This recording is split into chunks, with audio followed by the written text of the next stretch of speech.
Hello everyone, এই ভিডিওতে দেখাবো কিভাবে খুব সহজে মাইক্রোসফট সাইটে অ্যাকাউন্ট খুলবেন। চলুন তাহলে শুরু করি। প্রথমে আপনি আপনার মোবাইল বা কম্পিউটার দিয়ে যে কোনো একটি ব্রাউজার ওপেন করুন, তারপর সার্চ করুন microsoft.com লিখে। দেন মোবাইলের ক্ষেত্রে একই রকম একটি উইন্ডো ওপেন হবে। এখানে একটি লগইন লোগো দেখতে পাবেন। এখানে ক্লিক করার পর ক্রিয়েট অন নাও বাটন দেখতে পারবেন, সেখানে ক্লিক করুন। কম্পিউটারের ক্ষেত্রে সাইটটি ওপেন হলে এখান থেকে লগইন বাটনে ক্লিক করুন, দেন ক্রিয়েট নাও অপশনটিতে ক্লিক করুন। তারপর একটি ফর্ম ওপেন হবে। এখন ফর্মে আপনার তথ্যগুলো লিখতে হবে। প্রথমে আপনি আপনার ফুল নেম লিখুন, তারপর এমন একটি ইউনিক ইউজার নেম দিন, তারপর আপনি আপনার পার্সোনাল ইমেল অ্যাড্রেসটি দিন।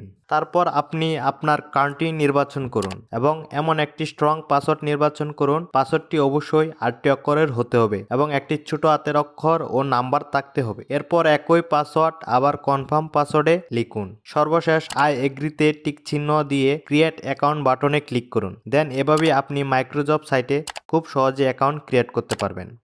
মাইক্রোসফট সম্পর্কিত বিস্তারিত জানতে চ্যানেলটি সাবস্ক্রাইব করুন এবং কোনো কোয়েশ্চেন থাকলে কমেন্ট করুন। ধন্যবাদ সবাইকে।